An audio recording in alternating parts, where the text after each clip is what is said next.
Tu t'appelles toujours Lucas. Je m'appelle toujours Lucas. On vient d'enregistrer, allez, un bon 15 minutes. Oh oui, un petit 15 minutes. Et ma machine vient de bugger, donc on a tout perdu. Le zoom est un peu dézoomé, là, 15 minutes de conversation. Lucas, tu m'accueilles chez toi. T'es le premier.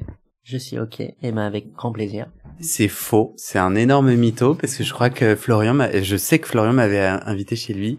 Donc tu n'es pas le premier, tu es le deuxième, si je ne dis pas de bêtises. Est-ce que, Lucas, tu peux te présenter? L'idée, c'est que les gens puissent un peu se projeter, ils vont entendre ton témoignage, et l'idée, c'est que on puisse se dire qui est Lucas hors de sa sexualité. Qu'est-ce que tu es d'accord de raconter? Oui, donc voilà, je m'appelle Lucas, j'ai 23 ans.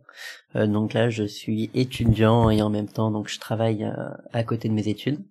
Je viens d'emménager à Paris il y a quelques mois, bon après quelques péripéties un peu compliquées. Tu viens d'où? T'es à l'aise de dire où est-ce que t'étais en France avant? J'étais en France et donc de Lyon. Voilà, j'étais originaire de Lyon et puis là, je viens d'arriver sur Paris pour finir un peu mes études. Qu'est-ce que Lucas aime faire à part du sexe?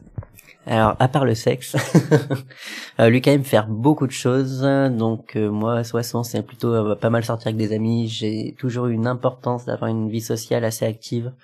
Et en fait, toujours avoir fait des choses à droite et à gauche. Bah voilà, si je dis oui à tous mes potes tous les soirs, bah en fait, tous les soirs, je suis pris.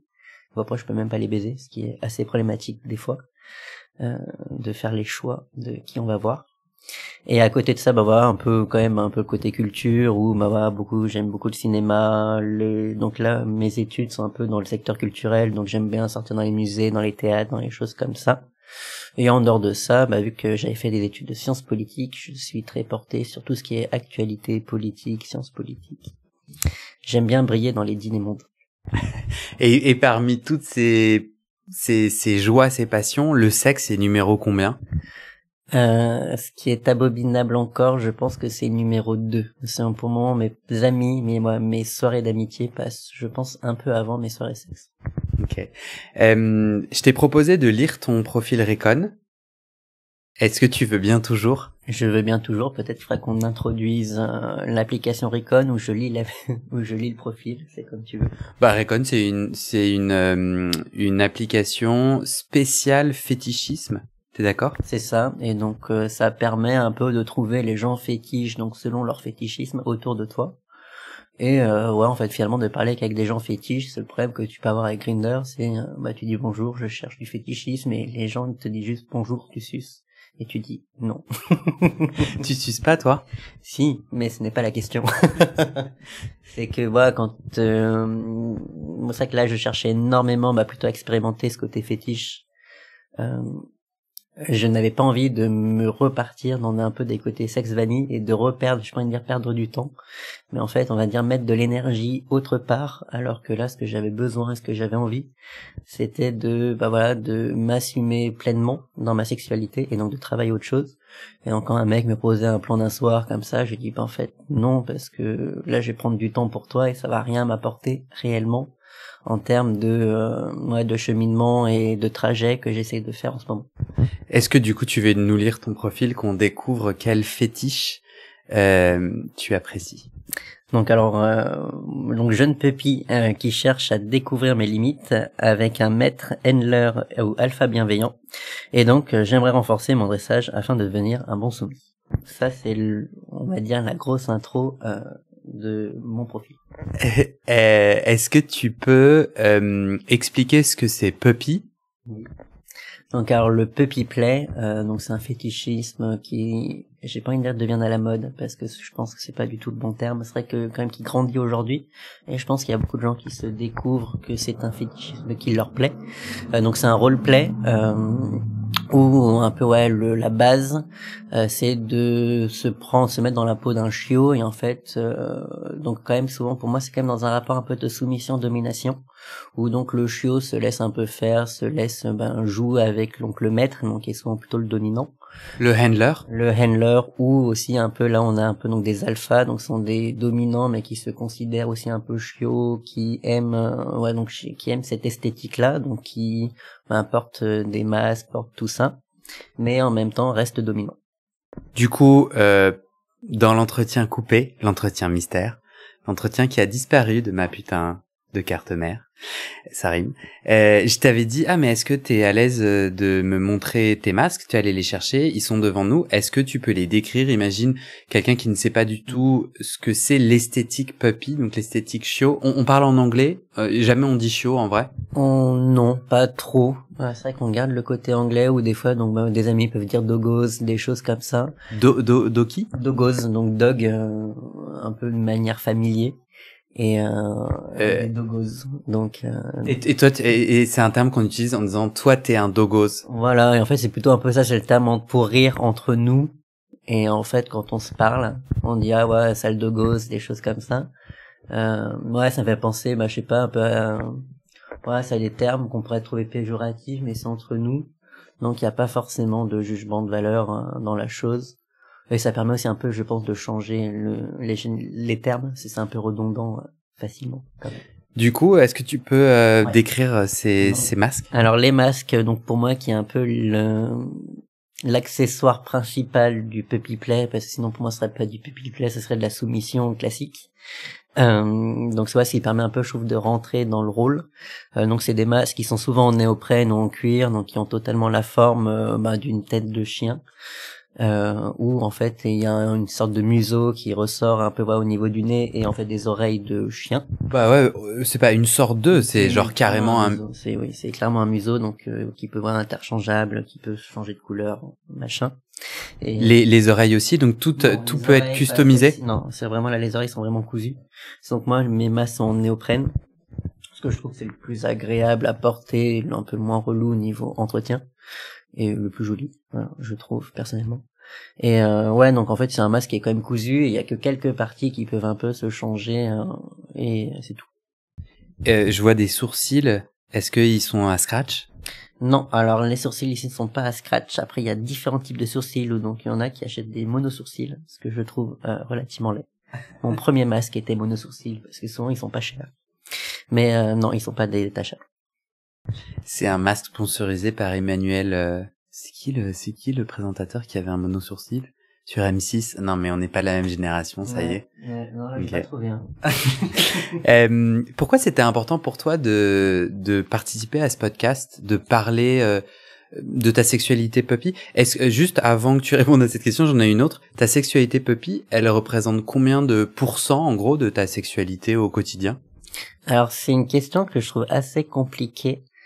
Parce que en fait, j'ai envie de dire 100%, mais c'est pas si simple que ça. C'est-à-dire, des fois, ouais, je fais d'une sexualité, je parle d'une sexualité totalement classique, mais c'est toujours avec des gens qui sont fétichistes. Et en fait, c'est le fait, je pense que ouais, c'est totalement 100%. Je n'arriverai pas, en tout cas aujourd'hui, à en fait, coucher avec quelqu'un de classique et faire une baise classique, parce que je pense que je me sentirais pas être pleinement moi. Et je serais un peu trop, je pense, dans l'auto contrôle, et en fait me dire montre pas, sois pas totalement toi-même, parce que je suis pas sûr que l'autre accepte tout ce que j'aime bien au lit. Ça veut dire quoi être totalement toi-même? C'est quand tu portes un masque, t'es totalement Lucas? Alors non, quand je porte un masque, c'est moi, mais c'est une autre partie de moi, je trouve. Non, c'est qu'en fait la question d'être totalement moi, c'est que j'ai rien besoin de cacher en fait au lit, et je peux clairement, on va dire, lâcher les chevaux, et en fait plus être dans la réflexion à chaque fois en disant tiens, comment je dois agir, qu'est-ce que je dois faire, machin, et juste laisser faire la chose. Et vu pour moi c'est vrai que donc le puppy play, mais pas que, ça fait totalement partie intégrante de ma sexualité. Quand l'autre le sait, et en fait ça me permet de pas forcément me poser des questions, des choses comme ça, et en fait et d'être réellement totalement dans le moment présent. Et donc être moins sur la défensive et sur la retenue, et juste après vraiment pouvoir profiter du moment. Tu peux me donner un exemple de quelque chose que tu te permets de demander ou de faire avec un partenaire fétichiste que tu te permettrais pas avec quelqu'un non fétichiste? Alors c'est pas forcément une demande, mais en fait donc après c'est vraiment toute l'histoire de ma sexualité, où en fait donc j'ai mis un peu de temps à me sexualiser, et j'ai eu beaucoup de mal. J'ai facilement dit oui, je suis homosexuel, ça y avait pas trop de soucis. Et dans ce qui me plaisait au lit, je me suis très peu autorisé, alors que je pense que le milieu fétiche me plaît faisais depuis un petit moment, même, ouais, je pense depuis mon adolescence. Et en fait, donc les premières baises que j'ai eues, qui étaient à moitié avec des potes ou des gens on va rencontrer sur Grindr, Tinder et choses comme ça, bah ça se passait mal ou pas, c'est dire pas bien. C'était un peu nul. Je pense que c'était aussi parce que c'était les premières fois, voilà. Et qu'en fait, surtout, moi, je me sentais énormément sur la retenue, donc je me prenais pas de plaisir, parce que déjà, je trouve qu'on a été relativement tous mal sexualisés, où en fait, on nous lâche un peu comme des bêtes en disant, bah voilà, vous êtes adultes, maintenant faites votre vie. On nous a juste appris à comment porter une capote au collège, et en termes d'éducation, on n'a rien eu d'autre. Et en fait, un peu, quand tu te retrouves, seul dans un lit avec quelqu'un, te dire, en fait, qu'est-ce que j'aime bien faire et tout, ça a été super compliqué. Là, en plus, donc, vu que je faisais des choses relativement vanille, donc il y a le terme pour dire, ouais, une sexualité un peu, je sais pas dire classique, parce que Conventionnel. Et en fait, j'appréciais pas plus le moment. Je sentais que l'autre non plus, et en fait, en sortant de la chose, je me disais, en fait, t'es juste nul à chier, ce qui est clairement pas du tout le cas. Et en fait, je trouve que ça détruit même un peu la libido, parce que, quand tu fais plusieurs fois l'expérience et tu dis pendant plusieurs fois, j'ai pas apprécié, en fait, presque, pas trop de doute sur sa sexualité totale. C'est ça, y a pas trop eu de soucis, mais se dire, mon Dieu, ça me fait chier d'aller coucher avec quelqu'un, parce que, en fait, je prends pas de plaisir. Et que donc ça a mis énormément de temps, un peu moi, à faire mon petit travail intérieur pour me dire, en fait, en même temps, c'est pas ce que tu recherches. Et aujourd'hui, donc, m'assumer ça, donc ça m'a permis de rencontrer des gens qui avaient les mêmes attirances que moi. Et même quand on couche ensemble, donc ça peut être très fétiche, on porte nos masques, nos accessoires, tout ça. Et des fois, c'est des choses très classiques. Mais en même temps, vu qu'il sait, l'autre, et que je sais aussi, on peut partir un peu dans des côtés de domination facilement, dans des côtés un peu de jeu de rôle, et en fait ça peut être un peu plus large, et surtout on connaît les limites un peu, même si donc moi je les cherche encore et je les découvre, mais au moment où on sait où on peut aller, c'est pas un sentier totalement vierge et où on ne sait rien dessus. Du coup, est-ce que je comprends bien que sans cet aspect fétichiste, ta sexualité, tu as pas de plaisir, t'as beaucoup d'inconfort et tu passes pas un bon moment, quoi, tout simplement. C'est le côté que si je n'arrive pas à l'assumer rien que juste ouvertement, juste à lui dire bonjour, je suis un peu fétiche, je suis trop dans la question de dire je vais me faire démasquer à un moment où si je me fais démasquer, voilà, c'est que j'ai bien joué mon rôle de mec qui n'aime pas ça, alors que j'adore ça, et en fait finalement qui prend pas son plaisir. Et c'est vrai que quand même finalement la finalité c'est de prendre aussi son plaisir. Et donc dans un rapport très de classique de pénétration, ça y a pas de souci, je peux clairement le prendre. Mais faut que j'assume ce côté qui fait partie de mon identité sexuelle, c'est aussi ce côté fétichiste que j'apprécie. Du coup, je vais te proposer une réponse à ma question. J'ai pas répondu à la question. Si, c'est très bien. En fait, je te demandais pourquoi c'est important pour toi, pourquoi tu as eu envie de participer à ce podcast. Est-ce que je dis vrai si je dis que tu es dans un chemin de coming out, de second coming out, de dire je suis homosexuel. Apparemment, c'était pas trop un sujet pour toi, mais je suis aussi fétichiste, et du coup, le fait d'en parler, c'est saisir ton pouvoir et dire Lucas, il est fétichiste, et c'est pour ça que tu participes au podcast. Alors, je pense c'est une bonne raison, mais c'était pas réellement la principale. La principale, c'est que moi, ce cheminement-là, donc en plus que vraiment, je suis relativement nouveau, je suis pas du tout un vieux de la guerre, un vieux de la vieille, pardon, dans le milieu. C'est que j'ai mis bien 5-6 ans déjà moi en fait à me l'accepter, à me dire allez Lucas, on y va. Et en fait et je trouvais ça un peu en fait super dommage parce que j'ai mis énormément de temps. Bon après faut toujours être prêt au bon moment, donc finalement je l'ai fait au bon moment vu que c'était le mien. Mais tu me rappelles quel âge t'as? 23 ans. Ah ouais.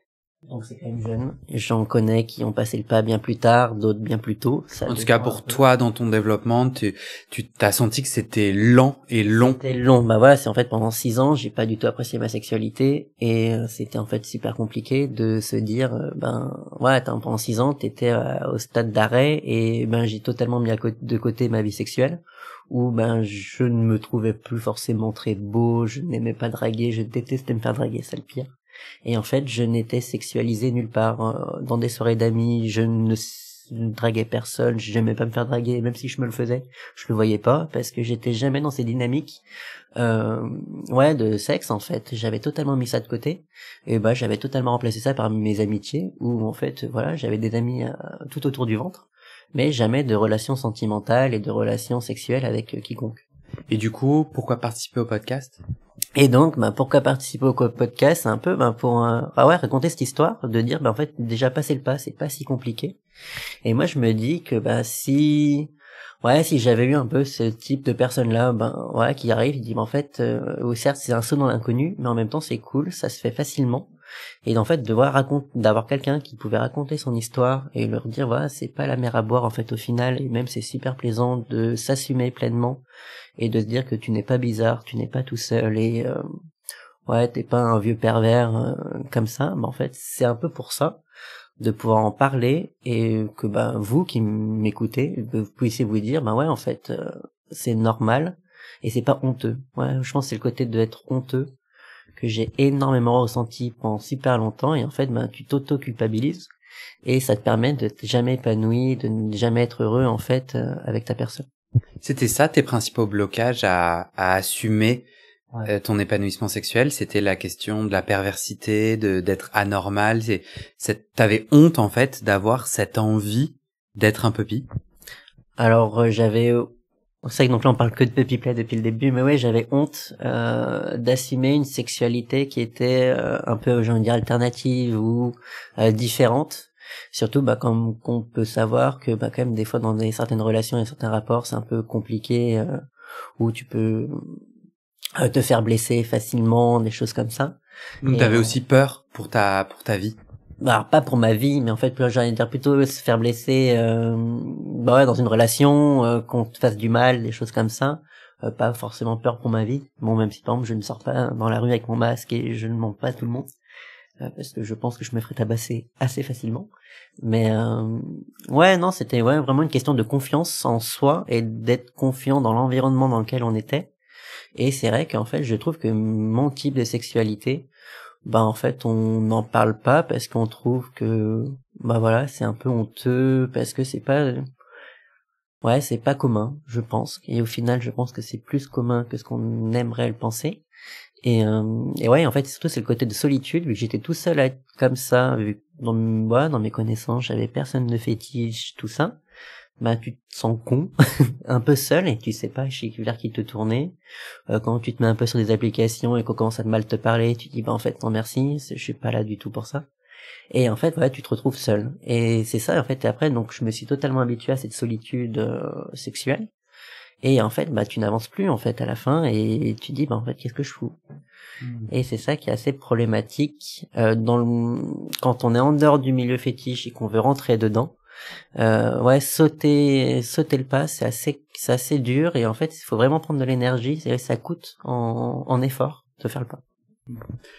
J'entends qu'en fait tu n'es pas que puppy. J'ai l'impression qu'il y a à un moment donné tu m'as dit est-ce qu'on peut prendre un peu de hauteur, est-ce que tu peux prendre la couverture du podcast et me dire par emoji ta sexualité d'aujourd'hui, tes pratiques, tes fantasmes, tes envies. Donc je n'ai pas d'emoji puppy. Non, il n'y a pas d'emoji puppy sur la couverture. Est-ce que tu veux que j'en rajoute une? Est-ce que tu saurais me la montrer? Elle existe? Alors elle existe, en fait, c'est le petit emoji chiot qui a en fait il y en a deux exactement. Il y a un petit emoji chiot, vraiment juste tête de chiot, et un autre, c'est une sorte de chien un peu japonais qui est à quatre pattes, qui est un peu fier comme ça. Donc c'est les deux emojis, je trouve qu'on utilise dans la communauté.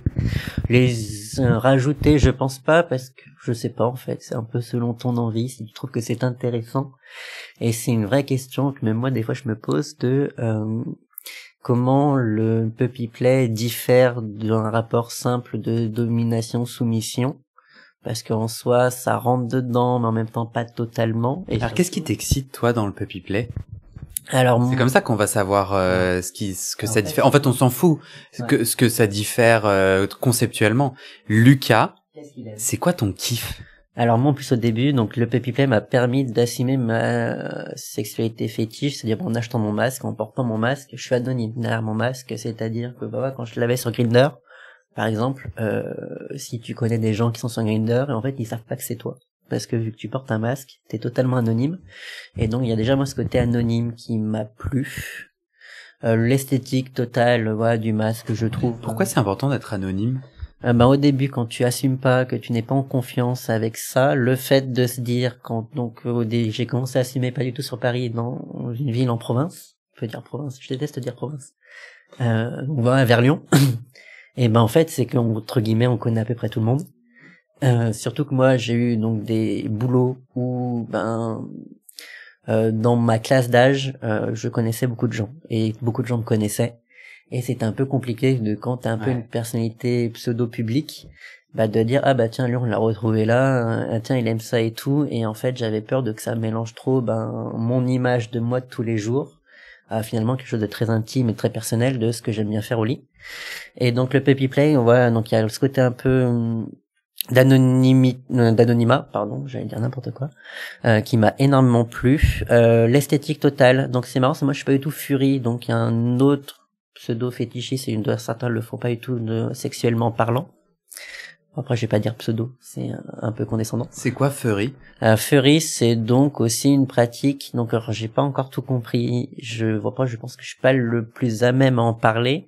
Mais en fait, donc, c'est des gens qui portent un peu plus la voix, des gros costumes, un peu vraiment en fourrure, avec des grosses têtes en fourrure. Donc, ça aussi, c'est un personnage, mais je crois qu'il y a une histoire de misanthrope, un truc, j'ai pas trop tout compris.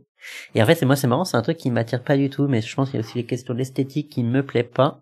Donc toi, si j'ai bien compris, ce qui t'excite, c'est d'abord d'être anonyme. Donc l'anonymisme m'a permis de mieux assumer. Alors ce qui t'excite, c'est l'esthétique.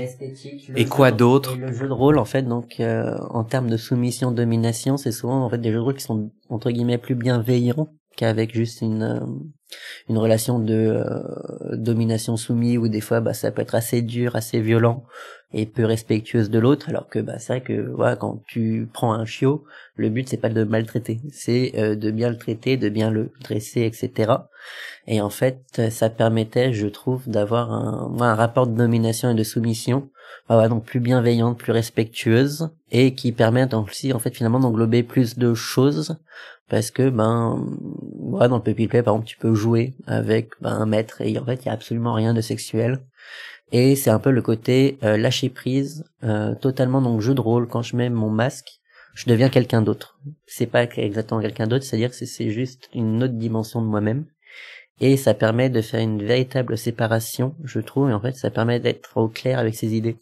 Que le moi de tous les jours, être bien les responsabilités, être bien un peu tout contrôler, et être très, dans la décision, toujours, j'aime bien faire les choses à ma manière, etc.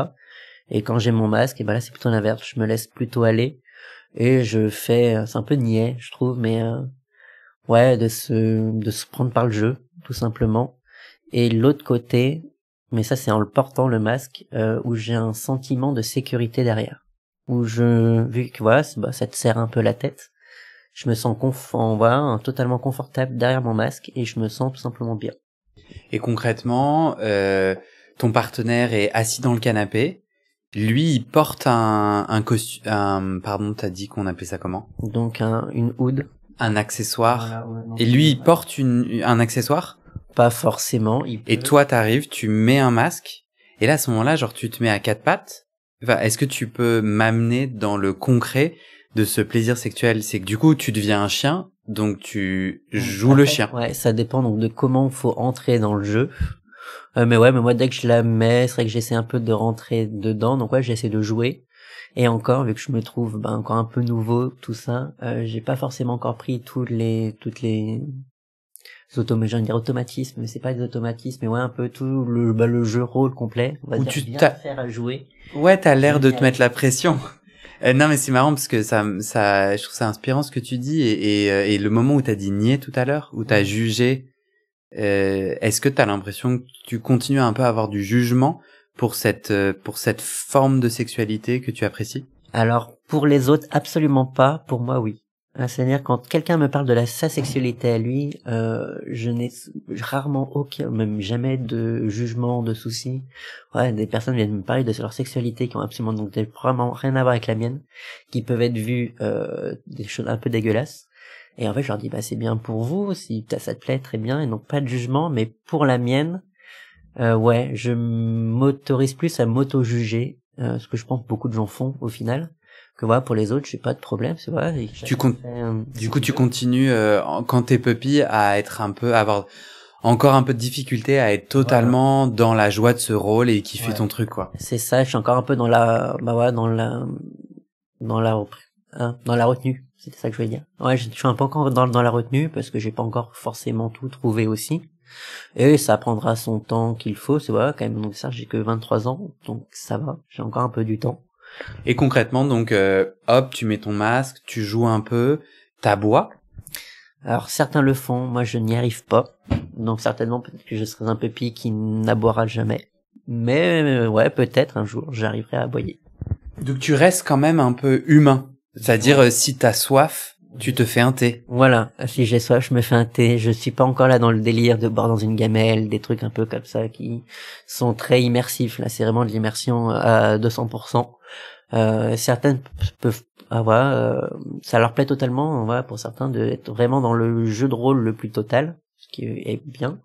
Moi là, je suis peut-être pas encore forcément prêt. Ouais, tu tâtonnes tranquillement, Voilà. ta zone de confort. Et je trouve qu'il faut y aller gentiment et encore une fois, voilà, trouver ses limites. Il y a des gens, voilà, qui sont puppy mais qui ne se mettent pas à quatre pattes, qui restent totalement debout, qui n'aboient pas.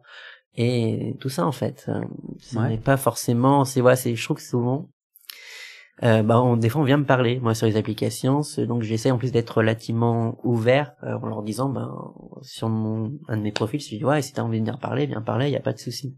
Et il y a plein de gens qui me disent ouais, ça me plairait beaucoup de faire du puppy play, et ils me disent ouais, donc comment tu fais pour être puppy, et en mode comme s'il faudrait que je leur donne un mode d'emploi où ils doivent un peu choisir, en disant voilà, tu dois faire ça et ça, alors que non, c'est en fait vraiment chacun fait un peu ce qu'il veut tant que ce que tu fais ça te plaît. Et tu peux être puppy en étant dominant, tu peux être un puppy actif mais soumis, tu peux être vraiment absolument. Mais il existe un guide parce qu'en fait tu disais. Non, il n'y a pas de guide. Parce qu'au final, tu vois, tu disais, moi j'ai découvert ça de façon très isolée, j'étais un peu dans la souffrance et du coup je participe à ce podcast aussi pour promouvoir ça. En fait, il nous faudrait un guide où tu as plein d'outils, plein de façons, plein de facettes, et après chacun crée son profil, quoi. Tu prends un peu de ça, pas du tout de ça, un peu de ça, beaucoup de ça. Après le problème, moi je m'envoie du guide, c'est quand même finalement un peu enfermant, c'est en disant à la personne, il y a ça et ça. Est-ce que ces gens vont s'obliger à faire ça? Non, on l'écrira bien. Non, mais j'entends ce que tu dis, mais il faut commencer quelque part. Quand t'as 22 ans et que donc un guide, ça veut dire voilà toutes les différentes formes et facettes et tu peux toi créer les tiennes, mais voilà une façon un peu de mettre un pied à l'étrier en rappelant aussi comment tu prends soin de toi, etc., quoi. Et ça existe pas ça aujourd'hui. C'est-à-dire si moi je veux devenir puppy, ça existe un peu, donc il y a des sites, je crois que c'est puppyplay.com, des choses un peu comme ça. Vous marquez puppyplay sur Google, ça vous sort pas mal de choses.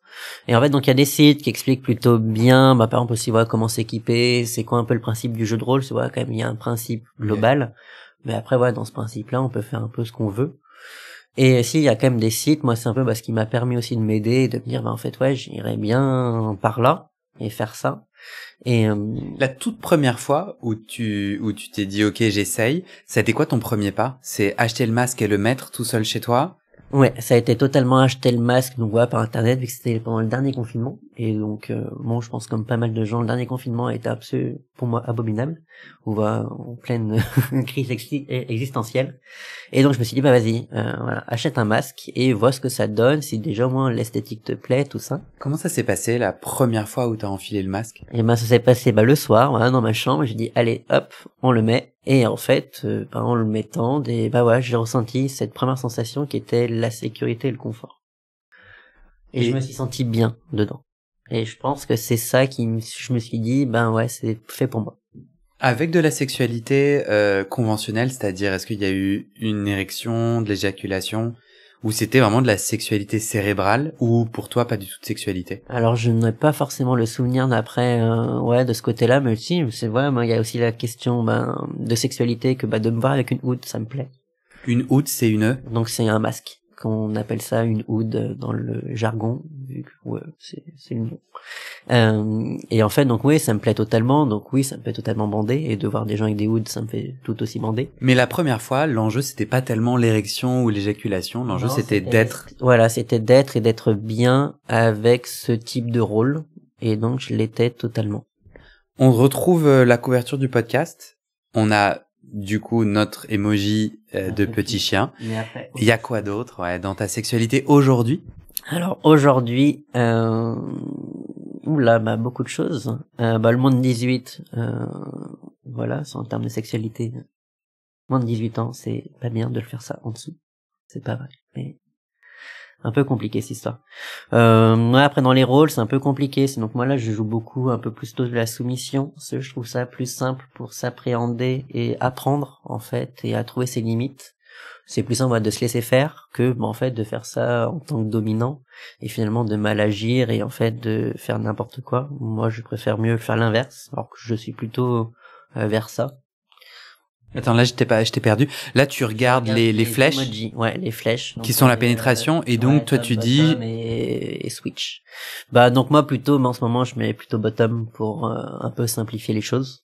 Tu dis, je suis soumis, et comme, en fait, dans la communauté, ou en tout cas dans les gens, ils disent, si t'es soumis égale passif, tu leur simplifies le délire, alors qu'en vrai, tu es vers ça. Ouais, et que même le principe, les idées de domination, certainement me plairaient à un moment, j'aimerais bien essayer. C'est juste que là, dans la question d'appréhender ma sexualité en ce moment, et donc de l'apprendre, je trouve ça plus simple et... Ouais, mais ça se met plus en confiance. Bah voilà, quand on est soumis, mais il faut tomber aussi sur les bons dominants et donc sur les bonnes personnes. T'as jamais été, je sais pas comment on dit, maître, handler? Alors on a essayé, pendant une fois donc avec des personnes avec qui je couche, qui sont donc switch, qui sont versatiles. Et à un moment, voilà, donc ils me dominaient, ils me disaient vas-y, hop, on fait l'inverse. Je dis d'accord. Et en fait, je me retrouve dans un rôle qui, pour moi, là, vu que je n'ai pas tant de confiance en moi, en tout cas sexuellement parlant et tout ça, et en fait, je me retrouve dans un rôle où je ne sais absolument pas quoi faire, pas quoi dire. J'aime pas imposer des choses finalement aux gens comme ça. Et en fait, j'ai pas envie de... Donc ouais, je me sens totalement mal à l'aise. Et je me retrouve un peu bête, un peu avoir le erreur 404 dans ma tête et de dire qu'est-ce que je fais. Et en fait, c'est ça que je ne sais pas quoi faire. J'ai pas envie de leur faire un truc qui va trop vite, trop fort, tout ça, parce que en fait je ne connais pas les bons rythmes. Du coup, t'as fait quoi? Pas grand chose, j'ai dit bon on passe à autre chose. C'est pour ça que ma première expérience ça était pas du tout concluante, mais je pense c'est parce que voilà, en ce moment j'avais que tous ces, je pense, ces auto-problèmes que je me suis créés, voilà, du fait de mettre du temps à m'assumer. Je m'en suis pas mal pris pour mon grade, mais absolument tout seul. Et donc aujourd'hui, j'ai un peu une confiance à reconstruire. Tu peux m'expliquer comment, et c'est une question très dure, hein, que moi-même, à laquelle moi je ne saurais pas tout à fait répondre. Est-ce que tu sais qu'est-ce qui s'est passé pour que dans un lit avec un partenaire, tu te dises que tu sais pas faire, que tu aies peur de mal faire?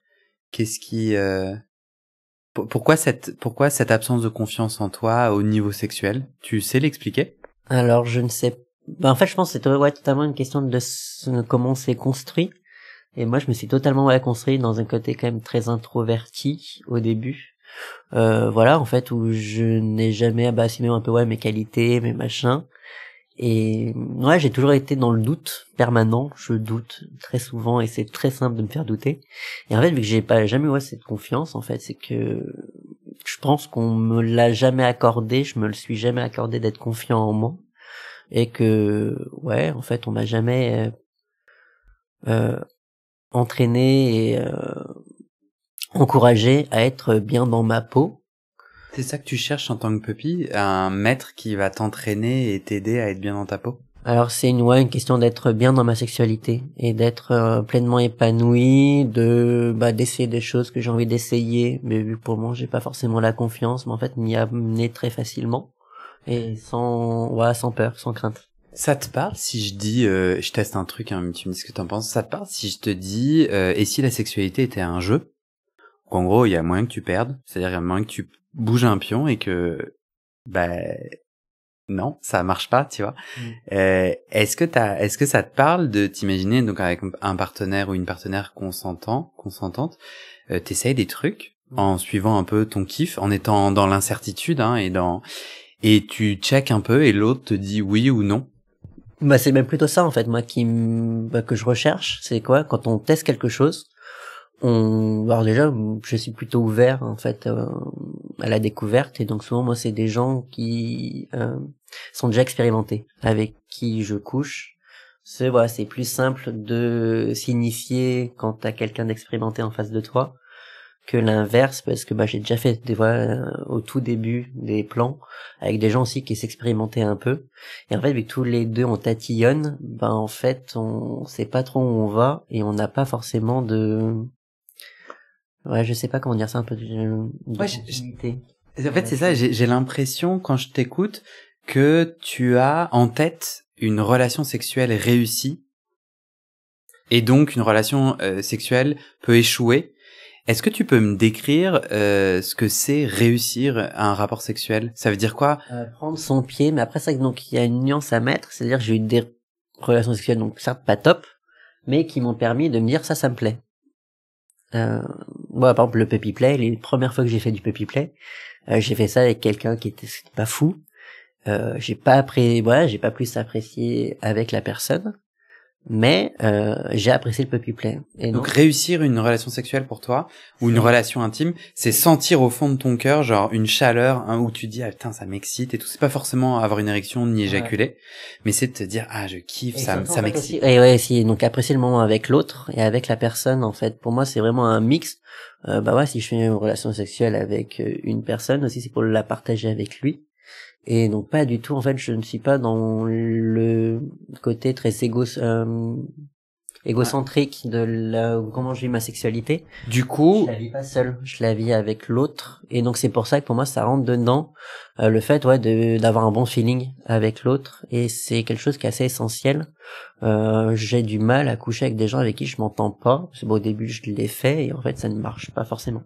Ok, donc du coup, une fois que t'as ce lien avec la personne, c'est quoi le problème de faire un geste ou une proposition sexuelle et que l'autre dise ah non, j'aime pas, on fait autre chose. C'est quoi le problème de pas savoir bien faire?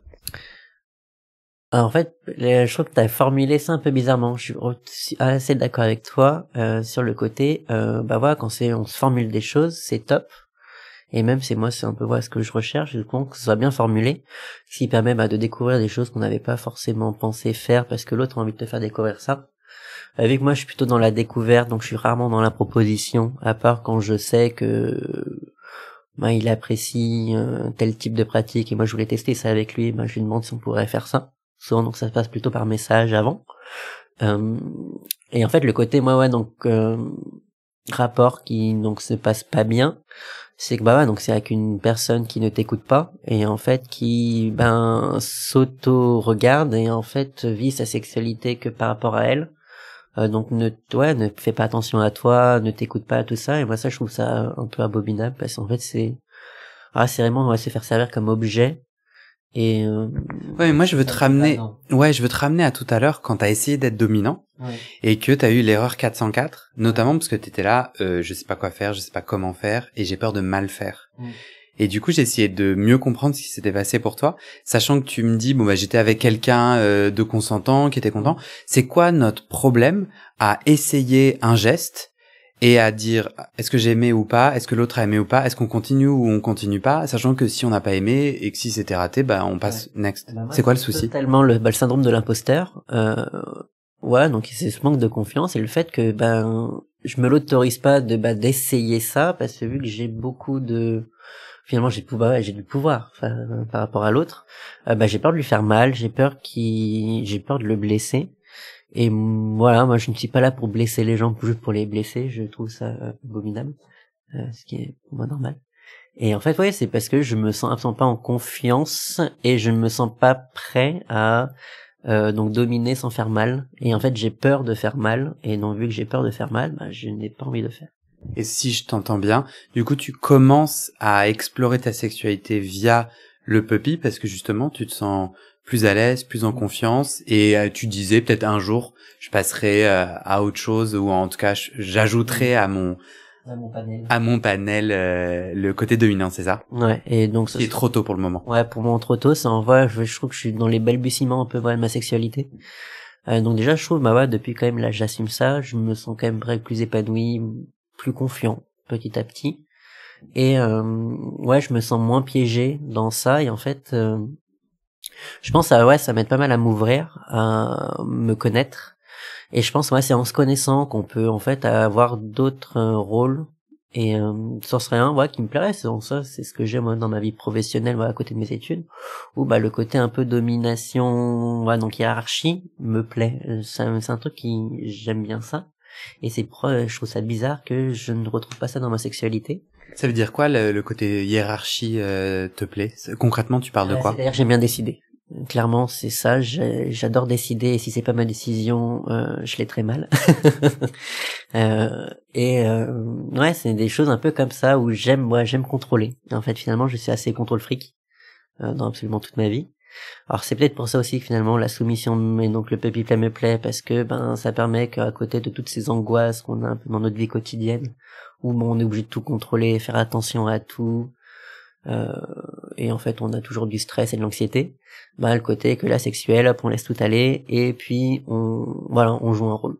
Et c'est peut-être pour ça que finalement la domination pour moi me plaît pas, c'est que peut-être je souffre de mes positions de domination professionnelle, et que j'ai besoin un peu de me lâcher dans ma vie personnelle. On s'offre 2 emojis avant de passer à autre chose, ou une. Alors les emojis, c'est les petites chaînes. Ouais, on peut en faire un deux en plus. C'est bon, j'ai trouvé les deux. Donc les chaînes, où donc moi c'est le deuxième fétichisme que j'ai un peu découvert et qui en fait me plaît presque tout autant que le puppy play. En fait c'est des choses, on peut pas les comparer. Mais en fait c'est un peu grâce à ce puppy play en fait, ça m'a permis de découvrir en fait une sexualité super vaste qui probablement ne passe pas que par la pénétration et par la fellation. Et donc le principe même du bandage, c'est de se faire attacher, donc compliqué de sucer quelqu'un ou de se faire sucer, et compliqué de se faire pénétrer quand t'es totalement attaché. Et c'est un peu des choses qui en fait permettent de découvrir de nouveaux sens, et en fait de se dire qu'une sexualité ne se résume pas qu'à de simples petits choses qu'on peut voir dans des trucs porno un peu classiques, où ça commence, il se suce rapidos, ça se pénètre rapidos, et terminé. Et toi, tu veux pas le meilleur des deux mondes, tu veux pas être attaché et te faire sucer ou sucer. Mais je ne suis pas. C'est possible, t'as dit. Mais je ne suis pas obligé de prendre mon pied comme ça, en fait. Parce que sinon, dans la sexualité conventionnelle, tu te sens un peu obligé. C'est une performance et tu te sens un peu obligé. C'est ça que j'entends. En fait, je trouve que quand on a tellement créé un récit autour de ça que on agit tous pareil parce qu'on pense que c'est que comme ça qu'on couche. Alors que non, des fois j'ai des discussions avec des amis qui me disent quand t'es gay que t'aimes pas te faire enculer, déjà des conversations qui sont pas forcément très très glorieuses, pour être très honnête, et ils me disent on comprend pas pourquoi il y a des gars qui aiment pas se faire enculer. Tu dis parce qu'en fait être gay ça englobe tellement de choses, et oui, tu n'es pas obligé de te faire pénétrer comme des gens qui sont actifs mais soumis, donc en soi c'est totalement, on pourrait dire, paradoxal, mais en fait pas du tout, parce que c'est sa sexualité, et en fait c'est chacun ses délires, et tant que c'est fait, moi mes 3 maîtres mots, c'est donc respect, consentement et protection. Tant que les 3 sont là, je ne vois, il y a aucun souci en fait dans les choses. Dernier emoji, mais qui dit quelque chose de ta sexualité et n'a rien à voir avec tout le début de notre entretien. Et je croise les doigts que la carte mère de mon appareil enregistreur est bien en train d'enregistrer. Sinon, franchement, je suis trop vénère. D'après mes yeux, ça enregistre toujours. Ouais, tout à l'heure, ça a disparu d'un coup. Je sais pas lequel. Après, peut-être là, le couple, ou donc moi, mes relations sentimentales ont toujours été très compliquées. Là, aujourd'hui, tu parlais tout à l'heure des gens avec qui tu fais du sexe, donc t'es polyamoureux ou t'es en célibataire? Je suis totalement célibataire. Et t'as des amitiés sexuelles? Voilà, et c'est des plans, donc soit c'est des plans réguliers, donc après finalement qu'on on s'aime bien, on s'apprécie. Donc on va boire des verres ensemble, des choses comme ça, et on n'est pas forcément obligé de baiser tous les 2 matins. Et Et ouais, donc moi c'est le côté que vu que je me sentais, je pense, mal avec cette sexualité-là, j'avais du mal à entreprendre et en fait à me dire être en couple, ça peut être bien. Être en couple. T'as jamais été en couple pour le moment? J'ai été en couple, mais tu vois, il y a très longtemps. Et en fait, c'était même, je pense, pendant mon adolescence, et ça a pas duré très longtemps. C'est en plus, je pense, que c'était je venais de sortir de mon premier amour, qui était super compliqué.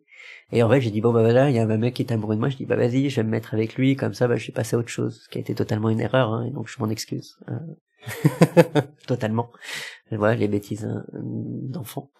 Et en fait, c'est vrai que depuis, j'ai pas plus recherché, et en fait, souvent, moi, c'est un peu le syndrome que j'ai, que dès que quelqu'un vient trop me parler, je trouve ça super oppressant, parce que en fait, j'ai tellement l'habitude d'une vie finalement relativement libre, où je fais plein de choses dans ma vie, donc en fait, j'ai aucun temps à laisser et libérer pour une personne dans ma vie. Tu aimerais être en couple? Et c'est ça la question. Je me pose la question, et je crois que la réponse est pour moi totalement non. Parce que... Et c'est un problème pour toi? Ouais, un peu, parce que c'est quand même compliqué, je trouve, de penser sa sexualité que le côté sexuel de la chose. Et en fait, souvent, quand tu tombes sur des gens, certains quand même peuvent développer des sentiments envers toi. Et en fait, des fois, j'ai l'impression de les manipuler presque. Mais pourquoi t'aurais pas une série d'amants ou un ou des amants, c'est-à-dire des gens à qui tu dis, voilà, moi, ce que je cherche, c'est un lien... Ouais, mais donc moi, c'est un lien d'amitié et pas forcément un lien sentimental, parce que je me trouve facilement oppressé. Ouais. Et tu trouves des amis avec qui t'as des relations sexuelles. Ouais, c'est ce que je fais, c'est ce que j'ai. Mais ouais, mais pour moi, c'est ce côté aussi de couple qui est super compliqué à gérer, je trouve, de plus, quand t'as une sexualité un peu plus ouverte, on va dire. Et qu'en fait, si tu te mets en couple avec cette personne, ça veut dire que donc soit tu te retrouves aussi finalement au lit, et pas que dans le côté psychologique et en fait d'avoir une bonne relation amoureuse, mais aussi avoir une bonne relation au lit. Et en fait, c'est un peu là moi ce que je découvre, en fait, que être fétichiste et en même temps amoureux, c'est des fois un peu l'antithèse, parce que des fois ton couple ne te donne pas du tout tout l'épanouissement que tu devrais avoir sexuellement parlant. Et en fait c'est des gens qui sont super amoureux de leur petit copain, mais en même temps c'est décidé comme faire des relations libres, des couples libres, mais en même temps ils ont besoin d'aller voir ailleurs. C'est aussi compliqué à gérer, je trouve, parce que il y a quand même de la jalousie, il y a tout ça. Et c'est vrai que c'est une grande question là, c'est un peu mon parcours de qu'est-ce que je veux plus tard, parce que donc là, découvrir ma sexualité, on couche à droite et à gauche, c'est sympathique, mais à un moment, faut aussi peut-être un peu se poser, construire quelque chose avec quelqu'un, ça me ferait aussi bien plaisir, mais je n'arrive pas à me l'autoriser, et je pense que ça me fait peur. C'est la suite du chemin? Ouais, c'est un peu la suite du chemin. Donc c'est, je pense, déjà pleinement me découvrir, pleinement assumer ça. Je pense, par l'objet de ce podcast, en parlant à un micro où il y a plein de gens derrière. Et donc un peu me découvrir, être plus confiant. Et je pense ne pas avoir peur des sentiments, des choses comme ça. C'est moi, dès qu'on commence à un peu être sentimental envers moi, deuxième fois, erreur 404, et je pars aux toilettes. Ou je pars fumer une cigarette. Du coup, c'est une de mes questions. Si on fait un prochain épisode dans 2 ans, c'est ça que t'aimerais me raconter? T'aimerais me raconter que tu te connectes à des gens et t'es en couple ou pas, mais en tout cas, quand on te séduit, tu fais pas une erreur 404 aux toilettes? Ouais, donc ça serait un peu... Est-ce que j'aimerais bien que ça change, d'être un peu plus dans la confiance en soi et ne pas avoir peur de s'engager sur avec quelqu'un, ne pas avoir peur de forcément lui faire du mal. C'est ça en fait, souvent quand c'est quand quelqu'un me montre ses sentiments, j'ai pas envie de merder, donc en fait non merci. et c'est ça, me retrouver et trouver quelqu'un. Lucas, est-ce qu'on peut finir sur ta dernière fois sexuelle? Est-ce que tu peux me raconter dans le détail la dernière fois où tu as eu un rapport sexuel? Comment ça s'est passé? Et donc la dernière fois, j'ai fait ça avec donc quelqu'un qui fait beaucoup de bandage. Donc je me suis retrouvé totalement attaché. C'était quand? Il y a 1 semaine à peu près. Et donc en plus après on a fait une séance donc de edging qu'on n'en a pas du tout parlé pendant le podcast, qui est donc une sorte de monter à la jouissance, mais de l'arrêter avant et en fait de continuer ça Alors attends, le edging, je crois que c'est on te met dans une situation où tu kiffes, on peut te masturber ou non, en tout cas on fait monter l'envie d'éjaculer, et avant l'éjaculation, hop, ça s'arrête. C'est ça, et on peut continuer pendant un petit moment. Et donc c'était un peu ce qu'on a fait sur donc voilà, la dernière fois. De qui t'es arrivé, t'as enfilé ta hood. Fois même pas. Ça a été fait sans hood, mais ça a été fait. Tu n'étais pas chiot. Non, je n'étais pas chiot. Mais ouais, ça dépend des moments. C'est bon, je l'avais apporté, il m'avait demandé oui, apporte ta hood. Et je crois qu'en fait on est parti directement et on s'est dit allez. Et lui, il y avait un rapport de domination-soumission ou pas? Ouais, un peu. Donc il était totalement dominant et donc je devais l'écouter entre guillemets dès qu'il me disait il m'autorisait à jouir, j'avais le droit de jouir et sinon je n'avais pas le droit. Et donc c'est tout le travail de se retenir. Et ouais, en fait, donc de se laisser faire et en fait d'avoir un peu cette emprise mentale sur soi. Donc t'es arrivé, il t'a accroché, il t'a attaché avec des cordes. C'est ça, donc avec des cordes. Mais genre des cordes... Des cordes en coton, je pense. Ça dépend vu qu'il y a plein de types de cordes différents. Ah, les rouges. Ouais. Et donc ouais, il m'a attaché pleinement. Donc moi, j'aime bien être attaché du haut jusqu'au bas, les bras, les jambes, absolument tout. Donc attends, j'ai genre façon... Shibari. Façon shibari, donc ouais, c'est très esthétique. Ouais, je demanderais aux gens de regarder sur Google ou des choses comme ça. Où en fait c'est avec une corde, on arrive à peu près à faire le tour du corps. Et avec certains nœuds, en fait, accrocher certaines parties sans que ça fasse trop mal, parce que c'est pas le principe. Juste que ça t'immobilise totalement. Et en fait, t'as vraiment pas aucun espace pour un peu bouger. Par exemple, le problème des menottes, c'est quand même, on arrive un peu à bouger, par exemple, avec des menottes. Oui, tes poignets sont totalement reliés, mais tu peux quand même bouger sur pas mal de plans. Alors que là, quand tu es attaché avec des cordes et vraiment sur l'intégralité du corps, tu peux rien faire du tout. T'es allongé? Là, oui, j'étais allongé. Donc, t'es allongé, t'es pas attaché au lit, c'est toutes tes membres qui sont attachés, c'est-à-dire tu peux plus bouger, tes mains, tes pieds. Voilà. Genre même j'étais attaché, c'est une sorte de bande muscu, et donc en fait, en plus qui permet d'avoir des prises sur le banc, donc simple à relier. Et en fait, de réellement plus pouvoir bouger, mais à d'autres fois, par exemple, être attaché sur un lit, il y a que mon corps, entre guillemets, qui est saucissonné, et en fait, par exemple, je peux bouger dans le lit, mais avec totalement mes gestes qui sont contraints.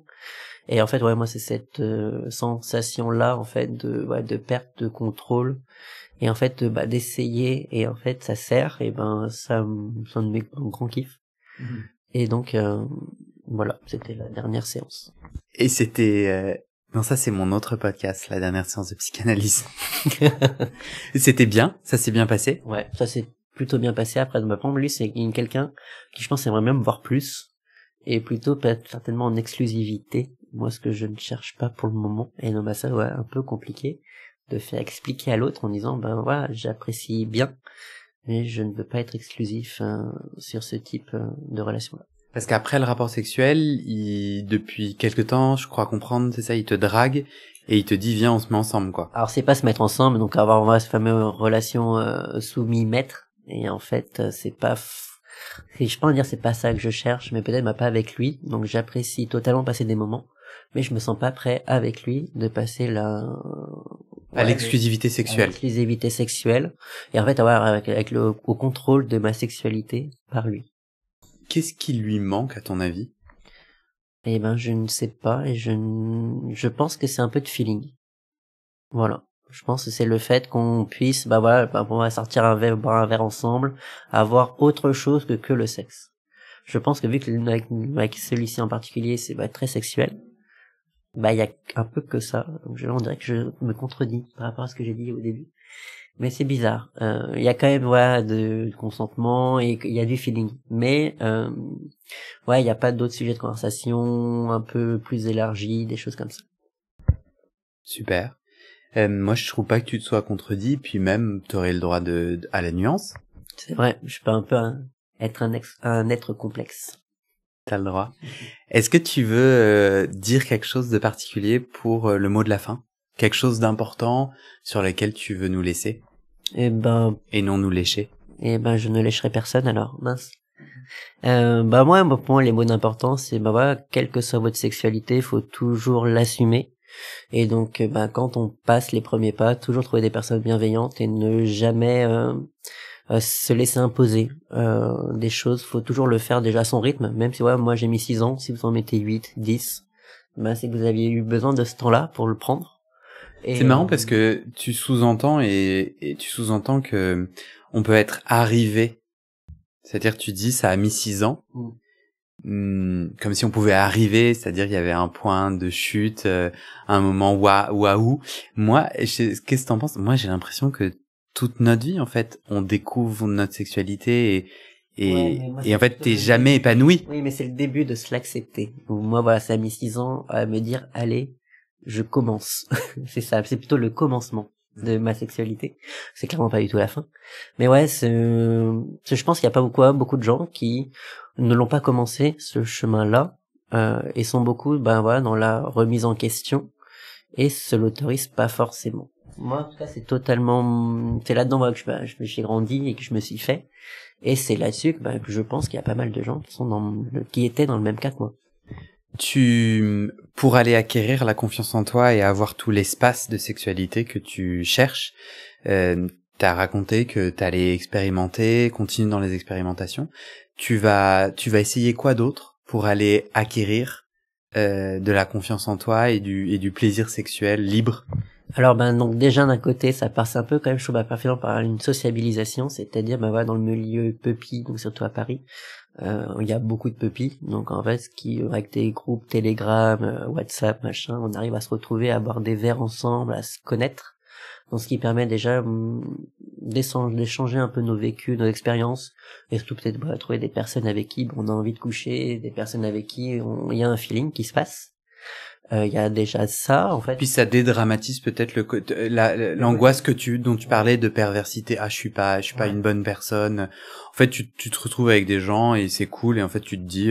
C'est ça en fait, ça normalise totalement ce type de relation-là, ce qui est plutôt bien, je trouve. Et en fait, continuer un peu, expérimenter, trouver d'autres personnes. Moi, ce qui est un peu affreux, c'est que je suis un peu un côté un peu matérialiste. C'est-à-dire, en ce moment, j'aime bien expérimenter des matériels. Des types de cordes, plus de cordes, moins de cordes, des types de baillons spéciaux, etc. Donc là, je suis un côté un peu matériel. Et surtout, donc, en parlant de latex. Donc ça, c'est une autre chose qu'on n'a pas du tout parlé. C'est vrai que j'aime bien expérimenter, là, plutôt du matériel pour voir aussi ce qui me plaît. Je crois que je rattache, énormément mon fétichisme à l'accessoire, à l'objet.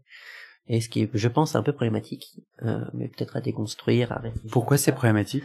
Parce que je trouve que des fois, ça peut aller à l'excès. C'est-à-dire que c'est l'objet qui a l'importance. Et c'est un peu compliqué de se référer qu'à l'objet.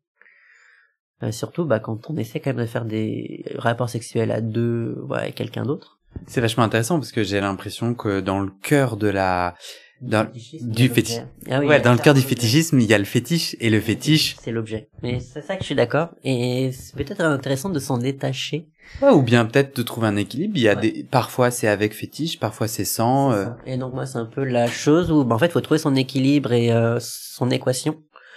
Et je sais pas si je l'ai encore trouvé. Même le côté où baisse fétiche, est-ce que j'en fais 3 fois par semaine, 4 fois par semaine, des choses un peu comme ça où faut trouver son bonheur en fait. Et je pense que vu que le bonheur est très individuel, je peux pas me calquer sur quelqu'un d'autre. Et c'est ça en fait à trouver. Et je pense que c'est une alchimie qui met du temps. Trouver notre alchimie, notre équilibre du bonheur. Mot de la fin. Voilà, mais c'est bien. Merci Lucas. Avec plaisir. C'est cool. Trop bien. Super. On a fait un bon podcast. On a fait un excellent podcast.